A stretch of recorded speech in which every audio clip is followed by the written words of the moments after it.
Good afternoon. Thank you all for being here. I'm Mark Marley, the director of the Lunar and Planetary Lab. And what a morning this has been. I'm a child of Apollo. I got up at age 14 to watch the first Viking lander images of the surface of Mars come down. And this is right up there with that. So it's so great. What a great day. Let me tell you a little bit about what's going to happen. I'll say a few words, and then I'm going to introduce Professor Jess Barnes, who is a co-investigator on the OSIRIS-REx team, and she'll tell you about sample return and what we can expect from all the great science we're going to be getting. Then at the end of that talk, we'll take some Q&A, and originally NASA was going to do a press conference that we were going to line up right against the beginning of, but they moved it back to 2 p.m. So you're welcome to stay until 2. We'll have the press conference up here live. Or if you want to go home, of course, you can watch it from home too on NASA TV.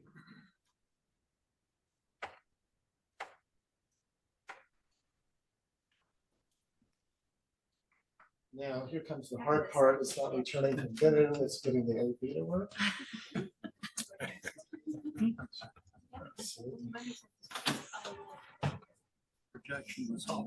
There we go. Let me begin with I'll begin with the land acknowledgement, the University of Arizona. We respectively acknowledge the University of Arizona is on the land and territories of indigenous peoples. Today, Arizona is home to 22 federally recognized tribes, with Tucson being home to the Odom and the Yaqui. Committed to diversity and inclusion, the university strives to build sustainable relationships with sovereign Native nations and indigenous communities through education offerings, partnerships, and community service. And I looked up to see the Utah Test and Training Range, which was the center of all the activity this morning, is on the ancestral lands of the Goshen people.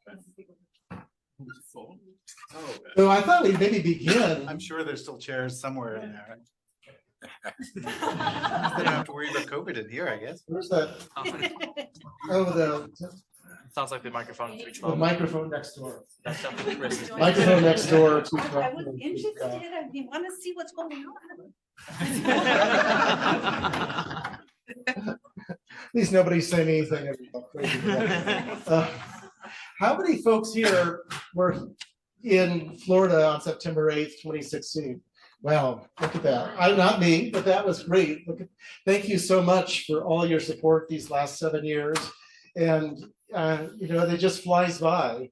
I mean, so much has happened to the spacecraft since that time, and going off and collecting the sample and coming back to the date that was set up by the orbital mechanics and Isaac Newton all those years ago. Very briefly, I want to recognize a few people in attendance. And I want to start with the individual who was director of LPL pretty much the entire time from the selection and the untimely passing of the previous director, Mike Drake, all the way up to just a couple of years ago, is Tim Swindle.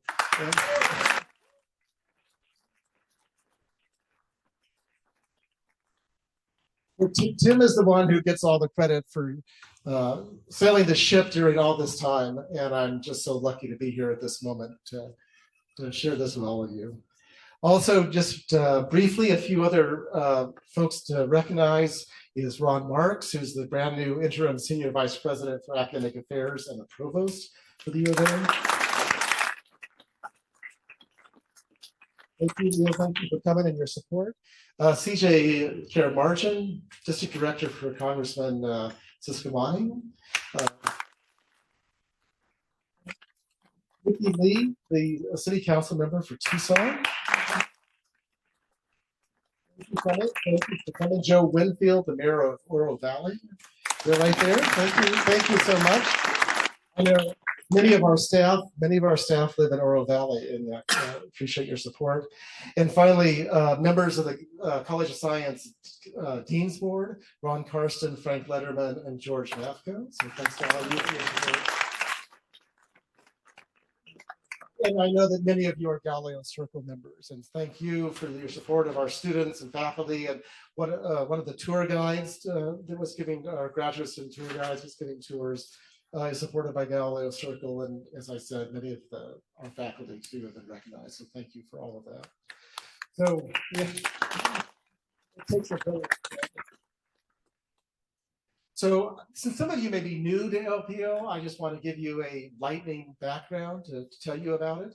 It used to be that, real astronomers did not look at planets. It was absolutely true. It was looked down on. It wasn't real science. Real astronomers were looking at galaxies and things far away. And it was really thanks to Gerard Kuiper and folks of his generation, that started seriously looking at planets. And Kuiper came to Arizona for its dark skies and established an astronomy program at Steward and set up really the world's first institution that focused solely on studying the planets of our solar system. And so LPO was founded in 1960, and then the academic department was added in 1973. And we call the whole thing LPL for the Lunar and Planetary Laboratory. And Kuiper really embraced the opportunity to send spacecraft to explore the solar system, the Ranger missions to the moon being sort of the first example. And since that time, the combination of science and embrace of in situ exploration made possible our participation in pretty much every NASA mission to the solar system, from Ranger to Apollo to Voyager to Cassini. And so today we are, I like to think, an exceptional planetary science institution in any way you look at it, for papers, citations, awards, and so on. We're the place in the world to study the planets. And as you saw this morning, we're carrying on that tradition. And we've graduated over 220 PhDs in our academic program. Today, we've got about 36 faculty of a little bit various flavors, and staff scientists, postdocs, engineers, technicians, managers, about 46 graduate students. Just last year, we accepted our largest class of students ever, which shows the relevance and interest in LPL continues to this day. We have about 240 people in 3 buildings and do all kinds of science. Anything related to the solar system, pretty much you can do it here. We have groups that look for dangerous asteroids. The Catalina Sky Survey is now about half of the potentially dangerous near-Earth objects that we know about. We have folks that do cosmochemistry, study planet formation, now extrasolar planets, and so much more. The photo is every year our graduate students do field trips to terrains in Arizona where you can learn about planetary processes like meteor crater or sand dunes. And once in a while we go on bigger trips, and this was from this spring where we were able to support our students to go to the Big Island, Hawaii, and study volcanic landscapes at the best place in the world to do that. And as I like to say, it's all of this together. It really does take a village to explore the solar system. I hope if you didn't get a chance to see outside in the display case is LPL's first scientific instrument. Professor Tom Garrels developed the Pioneer imaging photopolarimeter, which is really like a 1-pixel camera. And by the spacecraft spinning and the instrument moving back and forth is able to build up pictures.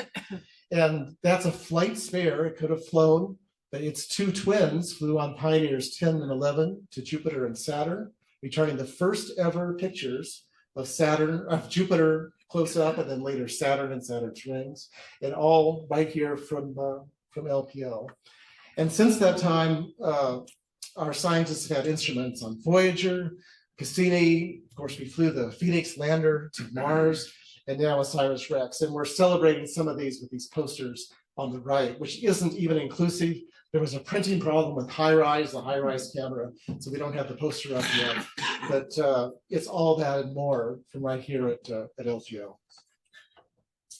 And I have to recognize that OSIRIS-REx began with the vision of Mike Drake. Mike was LPL director from 1994 to 2011.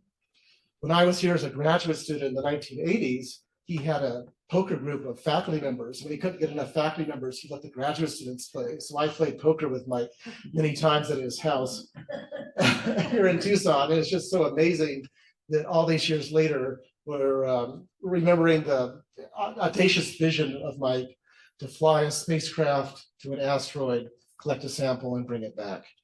And with these NASA missions, it's hard. You propose many times before you meet success. And the concept of OSIRIS-REx was proposed twice to NASA and turned down. And on the third try, the mission was selected. And under Mike's leadership, he recognized something this major and this long is going to be a multi-generational effort. And so he selected a exceptional young faculty member, Dante Loretta, to be his co-investigator, his deputy PI, and to kind of set the stage for bringing on the next generation. And unfortunately, Mike passed away too early in 2011, shortly after the mission was selected.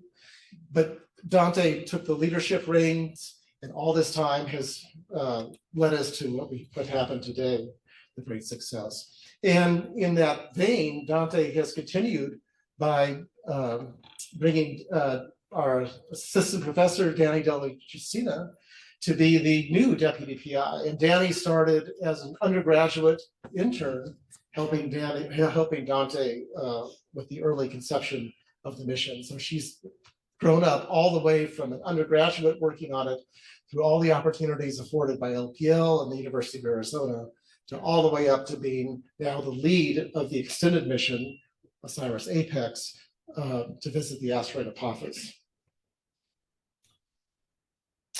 So we're going to hear all of the summary and all the news of the mission from Jess Barnes in just a minute, but I'll just remind you that there's been a whole journey that's all started from the launch to flying to the asteroid, to the collection of the sample, to the return that we saw this morning. And it's just been exceptional, and every piece of it has gone so smoothly. But of course, as somebody already asked me this morning, what's next? We can't rest on our laurels, and we have to keep the tradition of looking for the next thing. And so, of course, we have the APEX mission to Apophis. The first L in LPL is for Lunar and Planetary Lab, and we're returning to our roots in multiple ways of looking to support NASA's Artemis program to return astronauts to the moon. The NEO Surveyor telescope will be looking for more dangerous, potentially dangerous asteroids, starting launching about 2027. We are now going in some way that I really like. Kuiper focused on looking at spectra of planets to find out what they're made of. He discovered the atmosphere of Titan, the Saturn's moon Titan, and there was methane in the atmosphere. And we now have a junior faculty member, Ty Robinson, who was selected by NASA to serve on the board that's describing exactly how NASA's next great observatory, the Habitable Worlds Observatory, is going to search for life on habitable planets around nearby stars. And of course, we are always looking to deploy more sophisticated laboratory facilities to study the samples that are here any day now, any week now, from Bennu, the moon, and eventually Mars, and training the scientists of the future. So, of course, in case you're moved, I want to give you an idea of, we appreciate, I know many of you have been generous supporters of LPL, and the kinds of things, if you scan the QR code or you go to our website, there's all kinds of opportunities to support what we do here. The LPL gift account gives us the flexibility to make investments in new ideas from students and faculty members to make new opportunities possible. We support visiting researchers through the Shulman Distinguished Lectureship. Adam Shulman was an amazing faculty member here that died too soon. Who studied planetary and exoplanet atmospheres. There's many student fellowships and scholarships, including the fund that supports the students to do things like go to that amazing field trip to Hawaii. And ultimately in the future, despite all of the amazing success at LPO, all the deep history going all the way back to Kuiper, we don't have a named professorship. And that's one of our goals, is to, we hope we can put together a named professorship to recognize some of our senior and most accomplished faculty, and always looking for opportunities to improve our labs downstairs. So that kind of gives you a capsule summary of LPL, of where we've been and where we're going. I've only been in this job 2 years, and so I still get asked a lot, what do you like most about it? I always give the same answer, and that's the opportunity to support outstanding young researchers like Danny Christina, who's leading WDPI of OSIRIS-REx and leading APEX, and also folks like Jessica Barnes, who we'll be hearing from this afternoon. Jess received her BS from the University of St. Andrews in 2011. In 2015, she received her PhD in planetary and space science from the Open University of the UK and the Natural History Museum of London. She then went on to be a postdoc at NASA's Johnson Space Center, where she studied in part studied lunar samples. And then she brought her expertise to LPL in 2019 as an assistant professor, just in time for COVID. Jess has been recognized with a number of awards. A few notable ones is she was recognized as a researcher who will shape the future of lunar research. She was in the first cohort of folks recognized as NASA's Planetary Science Early Career Awardees. She was recognized as a UA Woman of Impact in 2022, and just this year was recognized by the Meteoritical Society with the Near Prize for outstanding work on studying meteorite samples. Her research aims to understand the origin and evolution of volatiles, things like water we'll hear about, in the solar system through laboratory and extraterrestrial materials. And she's, of course, a co-investigator on OSIRIS-REx, where she's the lead scientist for the sample elements and isotopes working group and other aspects of studying the return samples. So we're very fortunate this afternoon to hear right after freshly delivered samples what's going to be happening to them. And I'll turn it over to Dr. Barnes.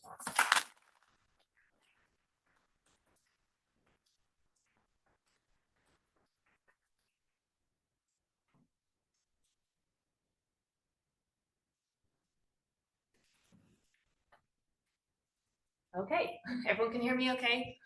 And we'll trust that in the other room they can hear me too. And I'm gonna hope that as I walk away, nope, the clicker's not gonna work. So I apologize, I'm gonna stay over here because it might be a bit laggy.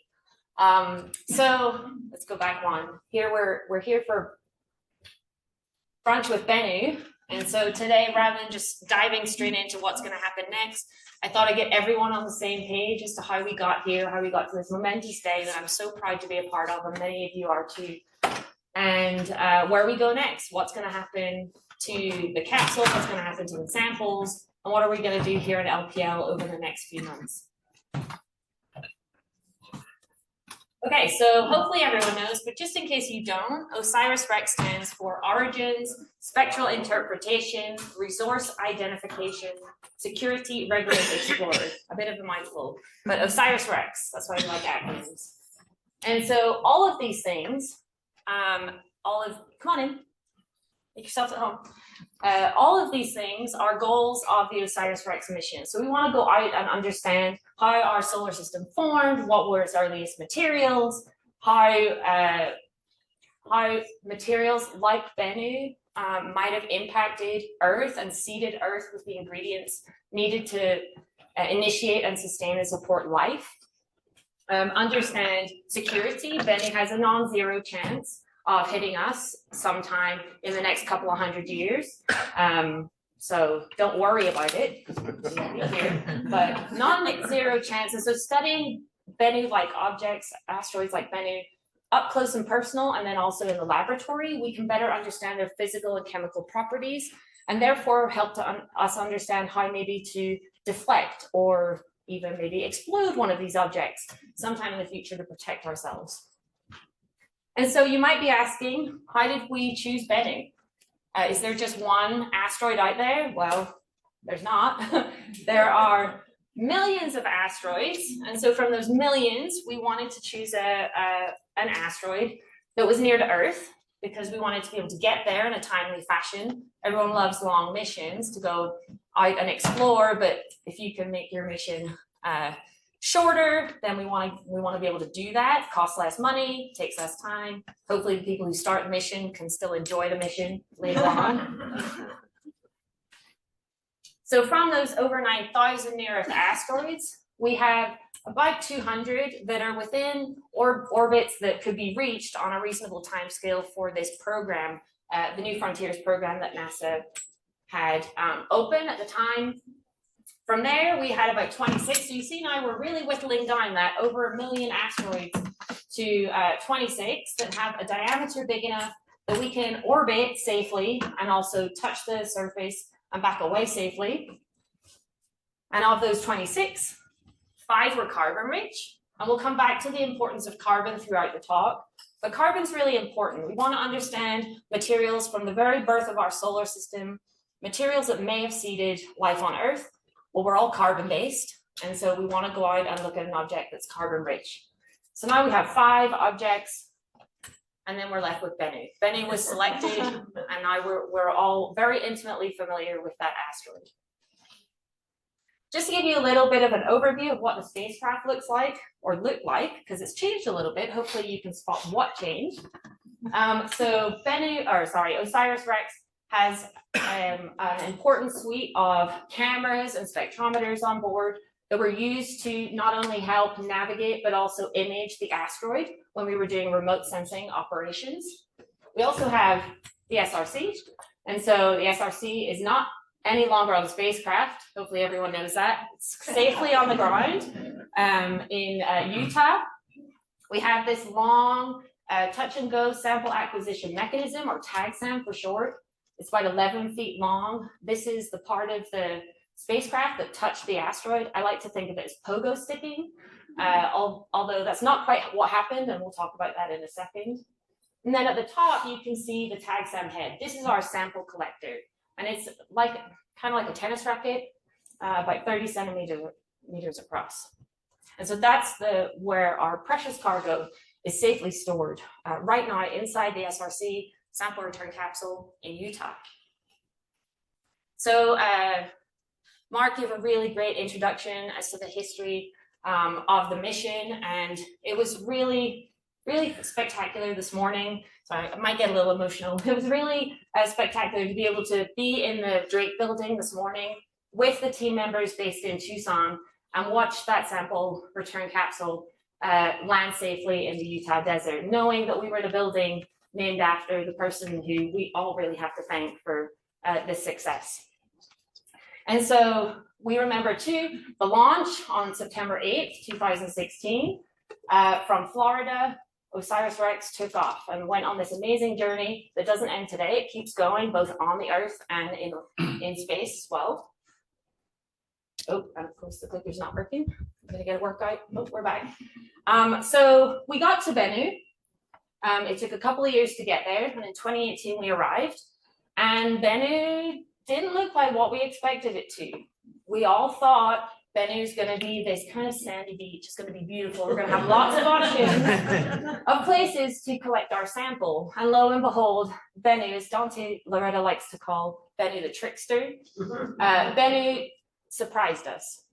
And you can see what the surprise is. We don't have these flat surfaces. We don't have fine-grained material everywhere. No, we have boulders. Boulders the size of cars and small buildings. So just a little bit hazardous if you want to go and touch gently on the surface and collect a sample. But of course, we did not. But of course, the team is amazing, and no obstacle is too big for this OSIRIS-REx team. And so it just presented a challenge, and a challenge that we all knew we could overcome.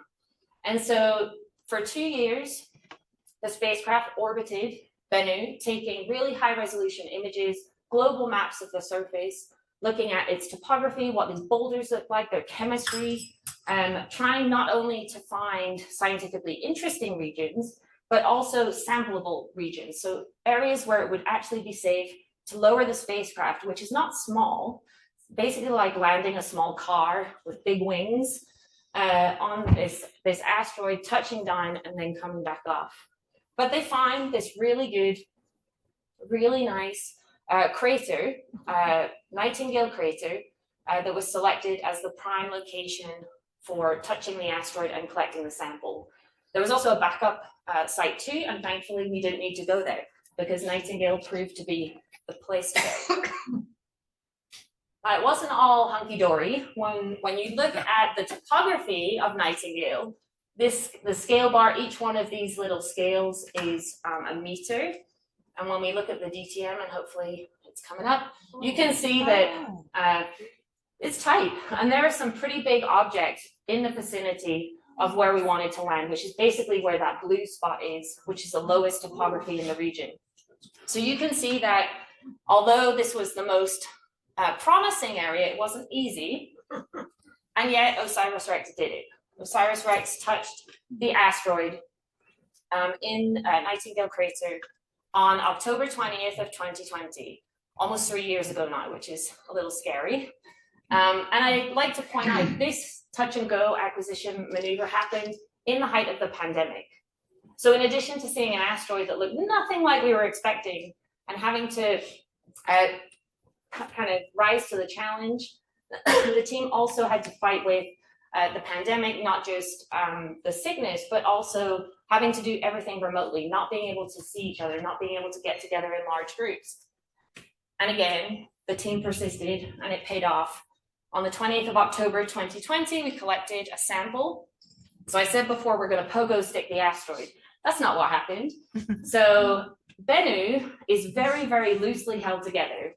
So instead of touching the surface, waiting for a little bit, firing the thrusters and moving back, instead the arm kept going and going and going and actually went 50 centimeters into the subsurface. And if we hadn't fired the thrusters to move back and counteract that movement, we would have probably gone all the way through Bennu. So it's a good job we had those thrusters.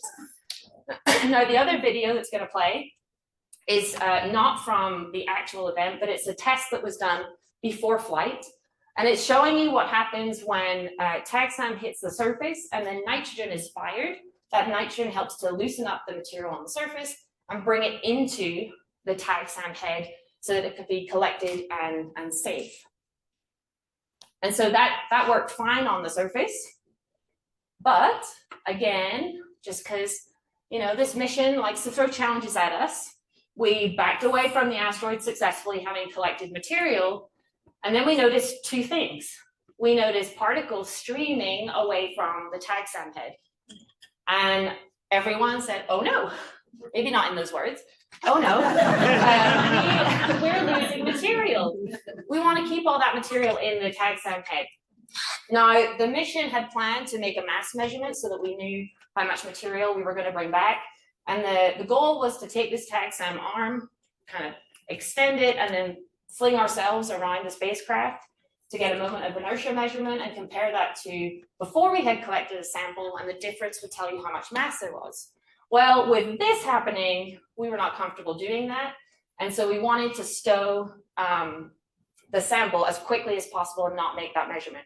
The second thing that you can see is that material's streaming away. Material's also in these contact pads that would have been the first things, like little Velcro pads that would have touched the surface first. You can also see this lip here. The flaps that are supposed to keep the sample inside the tagsam head are being propped open, probably by large particles that are stuck there, which you may be thinking, oh no, that's terrible. No, that's amazing, because hopefully they're still there and we can look at them. So those were some challenges. And so after seeing this, it was decided we should probably stow the sample. And so night-night tagsam, saving the sample for bringing it back to Earth. So here you can see tagsam being locked into position, and maybe you can see the little dust particles floating away. So that's also interesting. So it tells us there's loose material around the tagsam head that's probably been captured inside the SRC. And that's important because in the coming days, as I'll explain later, it'll take a while to get to tagsam, which is inside a canister, but there's probably dust coating the entire SRC inside. And that's what we'll get our first look at next week. And actually 2 of our team members flew out of Tucson this morning, Professor Pierre Hanecorn, Professor Tom Zega. They flew to be part of the Quick Look team, and they will literally be the very first people to look at any Bennu samples, probably mid next week at Johnson Space Center. Now, because the team, again, rises to the challenge of this asteroid and this mission, they figured out another way to make a sample mass estimate. And yes, these are photographs I took from my pantry to give you an idea of the masses we were expecting. So 60 grams is the baseline mass to be returned by this mission for it to be successful, for us to have reached our level 1 requirement. And that's equivalent to, if you've ever looked at these things, roasted garlic mashed potatoes, instant mashed potatoes. So not very much material, but enough for us to work on and to understand the history of Bennu. The maximum amount of mass that the tag sample could have picked up was about 2 kilograms, so equivalent to about half a gallon of fat-free milk. But we think that Bennu material inside tag sam, we probably have about 250 grams of material. And that's equivalent to, anyone guess? Philadelphia cheese, full fat. And so we have this material. We'll know in the next couple of weeks exactly how much material we have, but we're pretty confident we have more than our baseline requirement, which is amazing, because we have designed our sample analysis plan to a 60 gram mass, but if we have more, that enables more science. And I'll tell you more about that after. Mark, feel free to chase me off if I go over. I'm not keeping an eye on time. So after we've collected our sample, we put it in the SRC, safe and signed.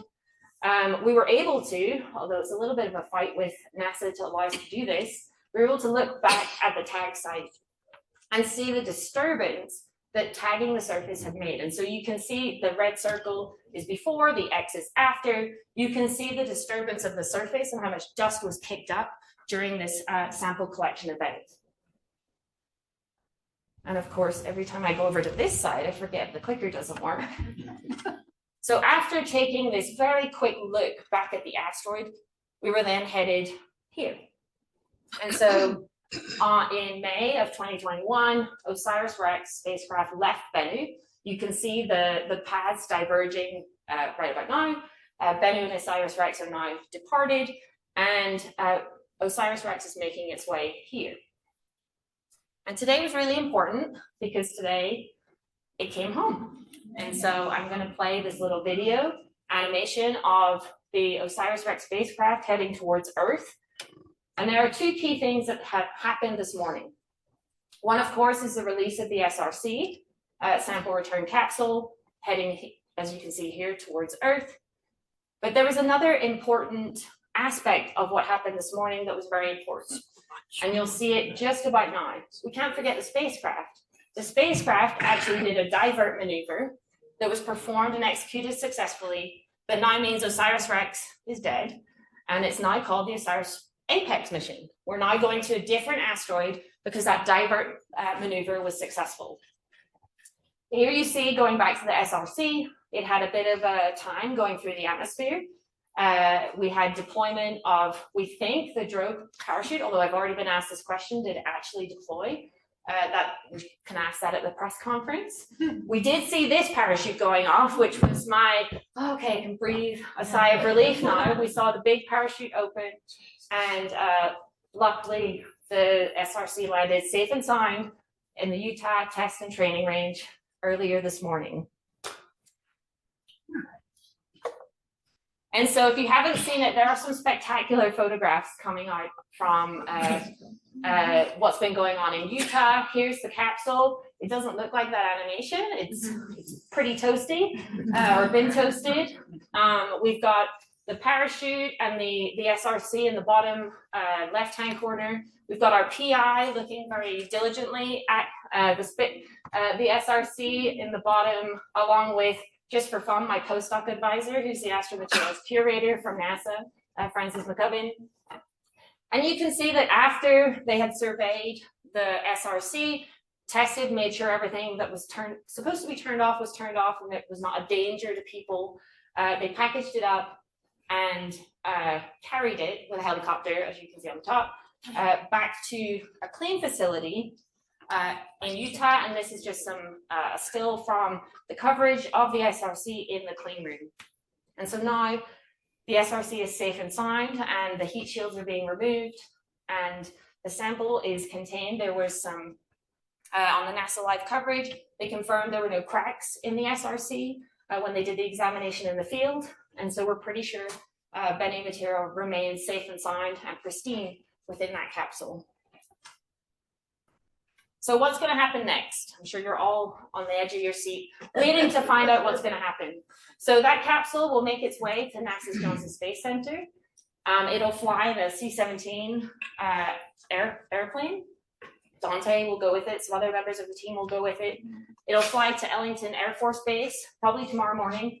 Ellington's about a 15-minute drive from NASA JFC. It'll be police escorted to Johnson Space Center, where it will enter a dedicated OSIRIS-REx clean room, specifically made and constructed for these samples.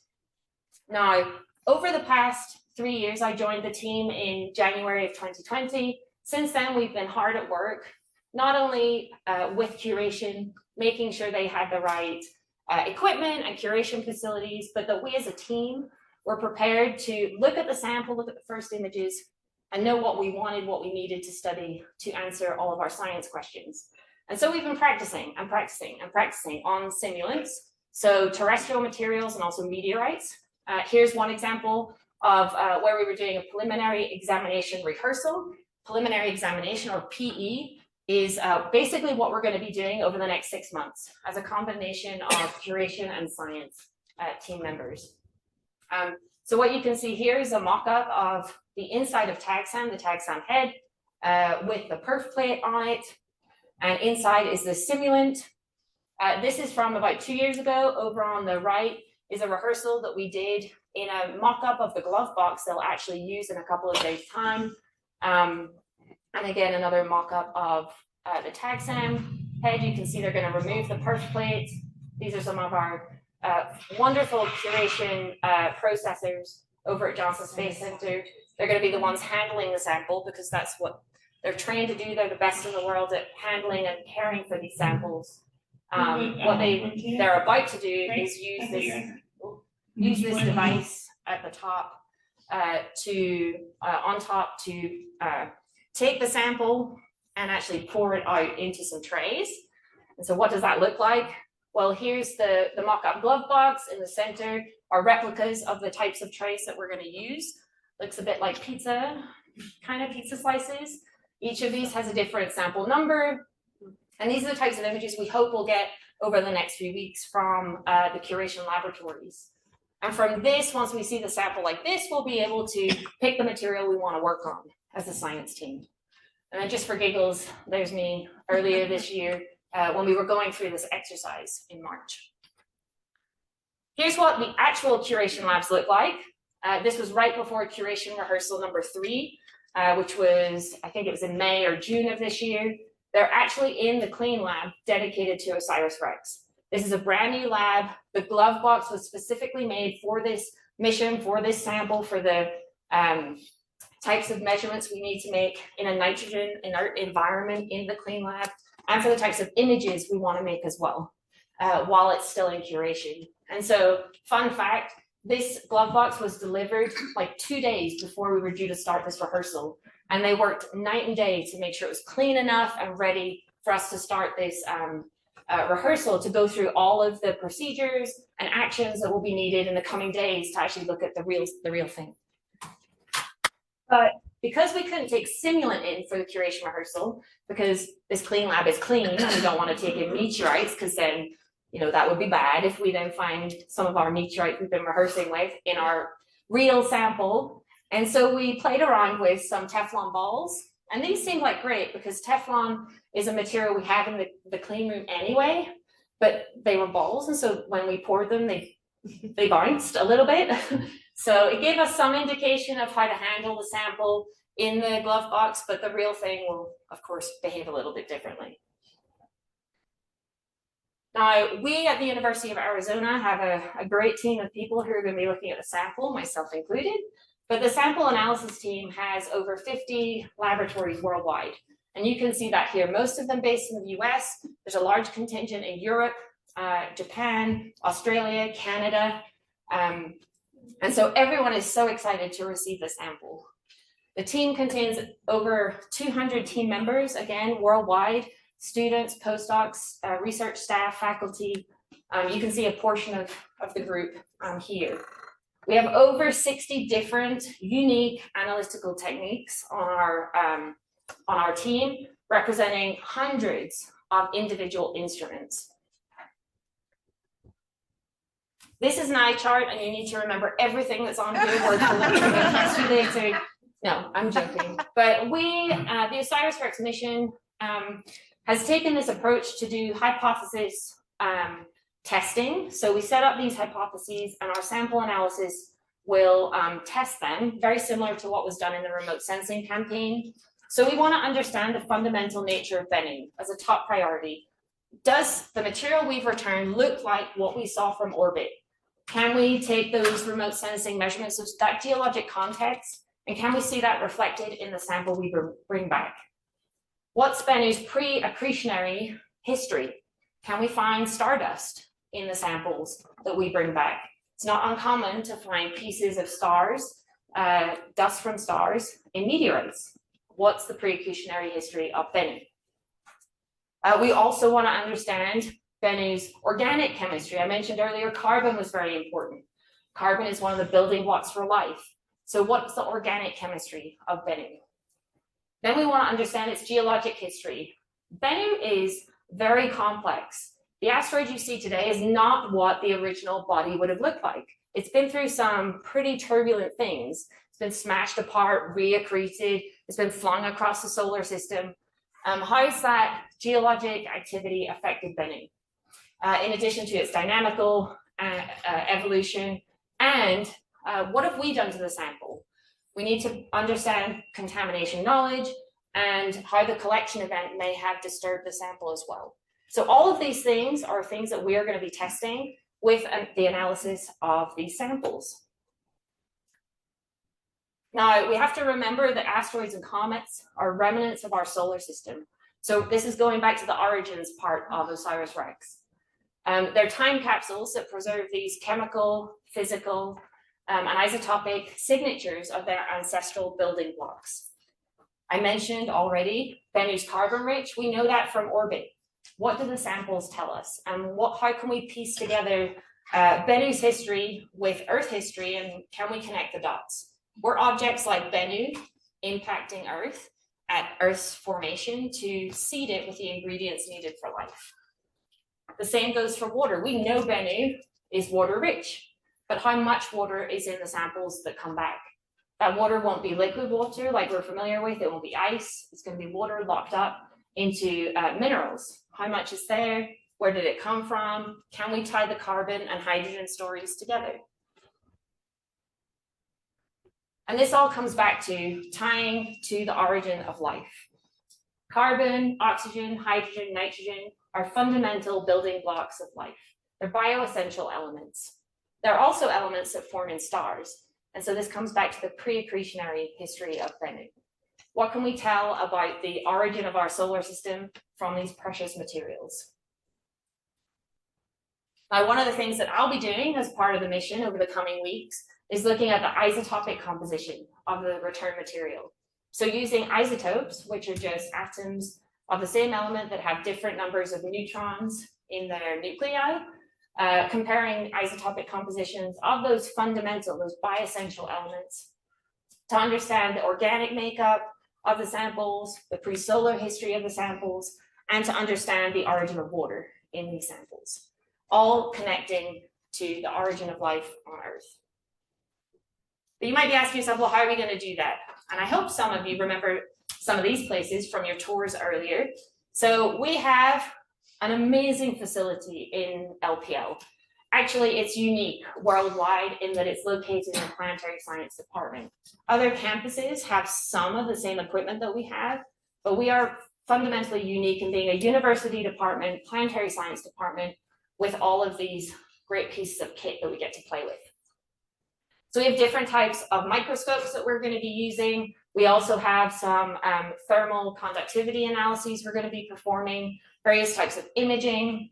And one of the things that we're really renowned for in LPL is being able to do coordinated analysis, being able to take a piece of a sample and go from something the size of my fist. We're not going to get a piece of Bennu the size of my fist, but in the day-to-day world, when we're looking at meteorites, we can go from the macro scale using non-destructive techniques all the way down to the atomic scale. We can image atoms in their lattices and even tell you what atom, where's magnesium, where's oxygen, where's silicon in the crystal structure. And so that's what we're going to be doing with Bennu. The way that works is that we have great research staff, faculty, and students. And so that combined experience and expertise, along with the fantastic equipment that we have, that's all cutting edge, state of the art, allows us to be one of the best labs in the world in which to do this type of coordinated analysis. So I invite you to stay tuned for the results that hopefully we'll be getting. We'll be starting to collect in the next couple of weeks and then be presenting over the next couple of years as the sample analysis phase continues through till September 2025. But as I said before, the mission doesn't end with sample analysis. OSIRIS APEX has taken off. As of this morning, Danny Delagostina is the PI of that mission.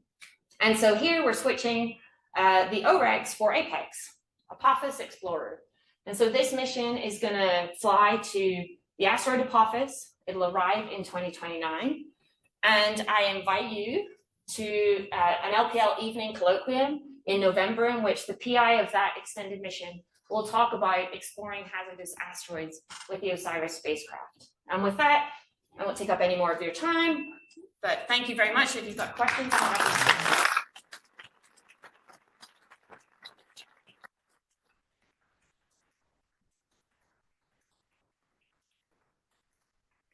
Thank you, Jess, for an amazing talk. That was so inspirational to hear. We have time for some questions. Back. Mark, when you mentioned the next camera exploring for life telescope, what is the basis used for what might be considered life-sustaining planet? Well, I mean, that's the question at the nub of it is how do you go look for planets that you think are the right places, right? And then we have what we call, the Goldilocks zone or the habitable zone. They're not too close to their star, it's not too hot, not too far away. They're the right size, that they are big enough to hold on to an atmosphere, create an atmosphere. The way we even get an atmosphere is one of the questions OSIRIS-REx is aiming to answer. But not too big that it gets too much stuff. You end up like Jupiter, you can't have life. And so all of these things together, the mass, the orbit, the composition are the things that are going to be, we're going to be looking for. And then the fingerprint of what gases do you want to look for, oxygen, methane, and so on. And it's like a logic puzzle of putting all this together to figure out what exactly to look for. Thank you. Is the APEX mission also going to take a sample? And Apex. No, go ahead. No, so the sample return capsule is not on Earth, so we don't have anywhere to put the sample, but the TAGSAM arm is still there, and so they're gonna touch the surface and see how the surface behaves. So, but all the cameras, as far as I know, are working, and all the spectrometers, so they're gonna be able to do a lot of exciting asteroid science when they get to Apophis. And Apophis is a different type of asteroid. It's not carbon rich like Bennu is. It's what we call an ordinary type or S-type asteroid, meaning it has a lot of silicate material at its surface. It's not carbon rich or hydrated. So it'll be a very different type of world. And why we're going to Apophis is because it's another one of these dangerous asteroids that may end up hitting Earth at some point in the future. Hopefully not in the next 100 years. I think we've ruled that out, but afterwards there's a non-zero chance Apophis might hit Earth, much like Bennu might in the future as well. Yeah. Have you ruled out a collision in April 13th of 2036? Yes. You've ever ruled that out? Yes, that was ruled out, I think, a few years ago. I had not read that yet. Okay. Yeah. Thank you.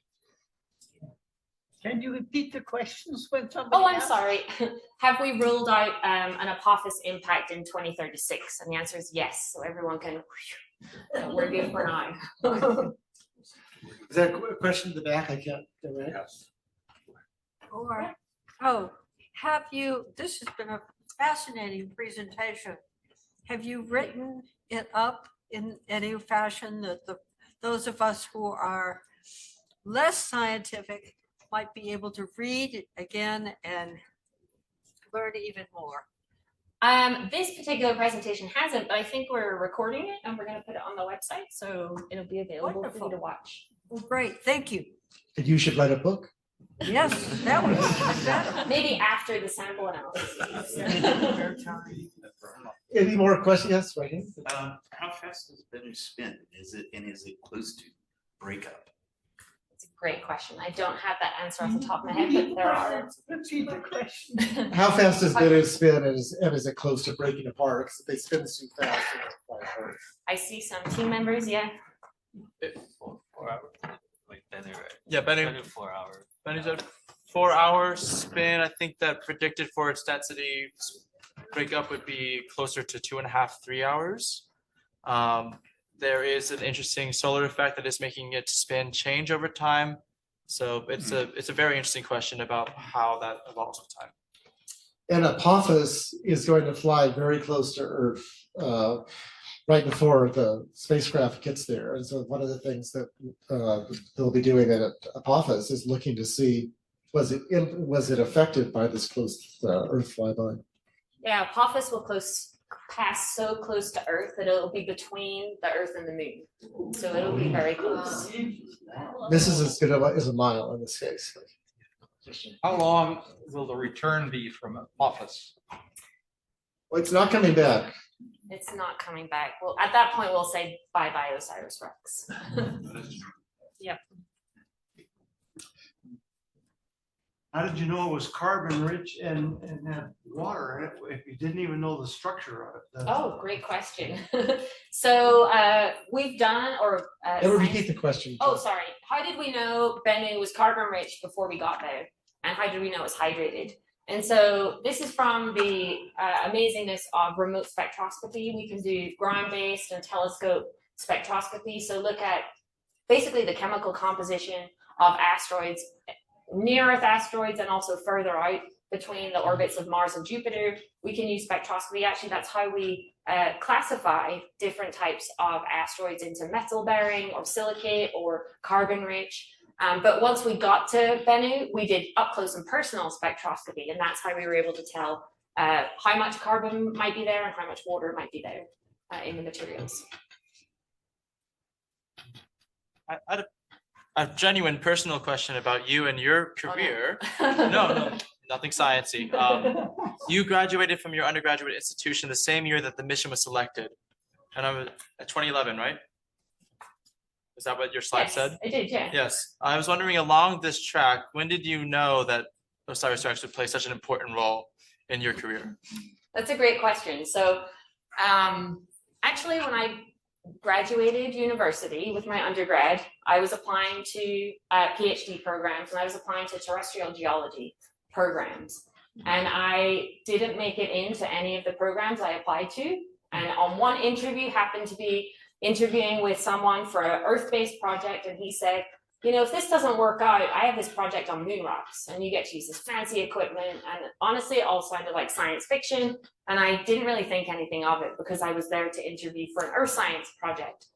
I didn't get it, found out the next day, but the professor said, you know, I really enjoyed meeting you. Please consider applying for that PhD. And I did, and that's how I entered planetary science, somewhat by mistake.